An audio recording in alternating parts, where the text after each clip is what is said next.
1995 के बाद से किस तरह की स्थिति रही है। तो उनको कांग्रेस की सीटें, बीजेपी की सीटें, ठीक है गौरव भाटिया जी, अब मैंने कई बार कहा ये उनकी जिम्मेदारी है कि वो इस बारे में ध्यान रखें।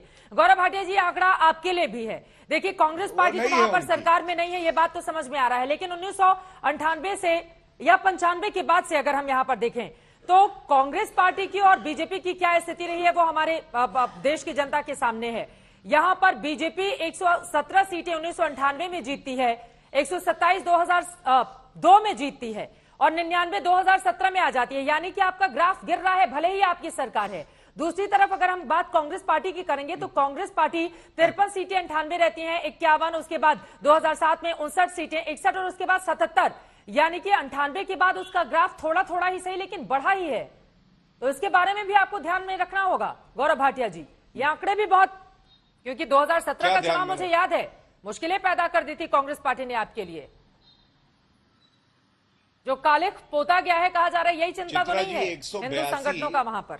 मैं बता, सुनिए, गुजरात में असेंबली में 182 सीटें हैं, 92 सीटों पे बहुमत हो जाता है, 99 सीटें आती हैं और अभी 111 विधायक हैं। और आप कहते हैं चिंता की बात हमारे लिए है, वहां पे प्रो इनकम्बेंसी की लहर है, गुड गवर्नेंस की बात है, गुजरात मॉडल की बात है। आपने कभी सुना है गांधी मॉडल? आपने कभी सुना है छत्तीसगढ़ मॉडल? आपने कभी सुना है राजस्थान मॉडल? पंजाब का मॉडल पंचर हो गया, वहां से सरकार चली गई।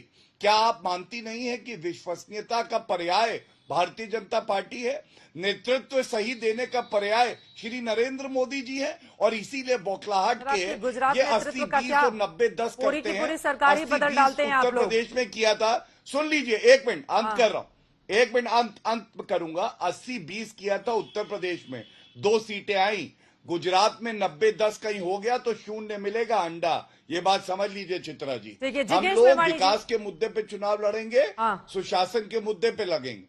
पिछली बार तो आपने जनेऊ पहन लिया था और बता दिया था जनेऊधारी ब्राह्मण है, तो बीजेपी कहती है उसी वजह से थोड़ी सी सीटें 77 आ गई थी। लेकिन इस बार आप लोगों का जो हाल है, और एक और सवाल जिग्नेश मेवाणी जी, कई ऐसे चुनाव हैं खासतौर से गुजरात को लेकर ऐसा लगता है कि कांग्रेस पार्टी अपने ही पैर पर कुल्हाड़ी मारती। मैं फौरन लौट रही हूं, क्योंकि 2007 मौत का सौदागर, कितना ज्यादा इस बयान की चर्चा हुई थी और उसके बाद का रिजल्ट क्या रहा था वो देश के सामने है, आंकड़ा हम दे रहे हैं। 2017 में पिछले ही चुनाव में मणिशंकर अय्यर ने प्रधानमंत्री मोदी को नीच आदमी कह दिया था और उसके बाद हर जितनी भी पब्लिक रैलियां हुई थी उसमें प्रधानमंत्री नरेंद्र मोदी ने इस मुद्दे को खूब उठाया था। और जिसके बाद आप लोग चुनाव में बिल्कुल क्लोज फाइट में थे, लेकिन आपका क्या हश्र हो जाता है। तो बीजेपी की सीटें जरूर कम हुई हैं, लेकिन सरकार तो उसी की बनी हुई है लगातार। मैं आ रही हूं रागी साहब। फिर भी 100 में से 45% बच्चे आज भी कुपोषित है। 48,000 किलोमीटर लंबी नर्मदा की कैनालों का नेटवर्क नहीं ही बन रहा। गुजरात के 90% जिलों में, तहसीलों में MRI और CT स्कैन के मशीन नहीं है। गुजरात के सारे जाति और धर्म की जनता ऑक्सीजन की बूंद के लिए जब तरस रही थी, तब भाजपा का कोई कार्यकर्ता नहीं दिख रहा था, तब कोई पन्ना प्रमुख नहीं दिख रहा था। हर चौथे दिन दलितों के ऊपर, उनके आत्मसम्मान के साथ खिलवाड़ होती है, उनकी हत्या होती है, बहनों के बलात्कार होते हैं। मुद्रा के पोर्ट पर 1,75,000 करोड़ का ड्रग्स पकड़ा गया। इस पे क्या कहना है भाजपा का? ये उनका गुजरात मॉडल। बारिश 1 घंटा नहीं हुई, सूरत में, बड़ौदा में, राजकोट में, अहमदाबाद में, सारी जगहों पे सारी सड़कें खराब हो गई। आपके नेता आपको छोड़ के क्यों जा रहे हैं? भारतीय जनता पार्टी में ये भी बड़ा सवाल है ना।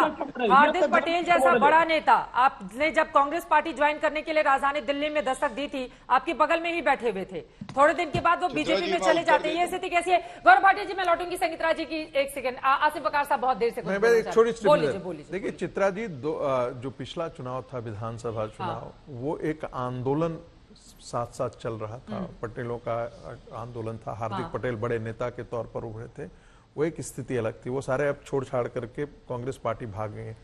तीस्ता सीताड़वाड़ का मुद्दा फिर से हिंदुओं में 2002 का वो मंजर याद दिलाएगा कि किस प्रकार से कांग्रेस। मैं फायदा और घाटे की बात मैं नहीं कर रहा, किसको चुनावी घाटा तो बयान फायदे और नुकसान के तहत ही दिए जाते हैं ना? ये जनता को आकलन करने दीजिए, लेकिन हिंदुओं के मन में वो जरूर बात आएगी कि यही कांग्रेस पार्टी है जो हिंदुओं की हत्या, जो उसको पूरा ट्रेन जला देने के बावजूद भी उन्हीं लोगों के साथ खड़ी थी, ठीक है, जो हिंदुओं का विरोध। आसिफ बकार साहब, आपके पास आते हुए, यहाँ पर अलग अलग पार्टियों को आप सुन रहे हैं, क्या है आपकी पार्टी का एजेंडा और क्या देख रहे हैं?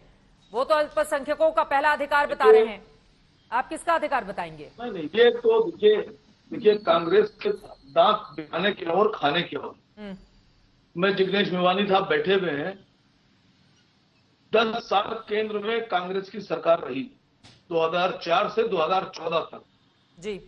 और जिस मुद्दे को आप प्राथमिकता से उठा रहे हैं, गुजरात का दंगा, नरसंहार हुआ गुजरात में, क्या कांग्रेस ने किया?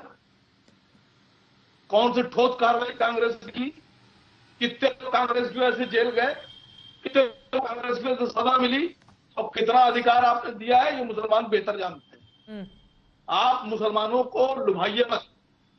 मुसलमानों की बात आप करते जबान से है, लेकिन दिल में आप मुसलमानों के लिए छुरी लिए बैठे हैं। उसका नतीजा है कि आप भारत में जो मुसलमानों के साथ हो रहा है उसकी बुनियाद आपने डाली है। उसकी बुनियाद जो मुसलमानों के साथ आज भारत में हो रहा है, इसकी बुनियाद कांग्रेस ही ने डाली है। भारतीय जनता पार्टी, उसको तो मौका चाहिए मुसलमानों से नफरत फैलाने का, मुसलमानों के नाम पर राजनीति करने का। ठीक है, 10 सेकेंड जिग्नेश मेवानी जी, जल्दी से क्लोजिंग कमेंट अब आपका। दंगा हो, फर्जी मुठभेड़ हो, आदिवासी महिला दलित किसी का भी उत्पीड़न हो, हम डंके की चोट पे गुजरात में लड़े हैं, विपक्ष की भूमिका अदा की है और आने वाले दिनों में भी करेंगे। दोबारा कहना चाहता हूँ, आप कह रहे हैं विपक्ष की भूमिका आगे आने वाले दिनों में भी निभाते रहेंगे। वनवासी क्षेत्रों चुनाव के में ठीक कांग्रेस पहले आप पार्टी इस का तरह क्या का बयान काम दे है? रहे हैं, तो चुनाव में पूरी ताकत से कैसे जाएंगे आप? हम सबको साथ में लेकर चलेंगे। हम भारत के संविधान में मानते हैं, हम सबको साथ में लेकर चलेंगे। और भी और पर दोहराना चाहूंगा, संसाधनों में सबका अधिकार होगा। राष्ट्रपति चुनाव में एक आदिवासी महिला के साथ तो खड़ी हो जाती कांग्रेस पार्टी।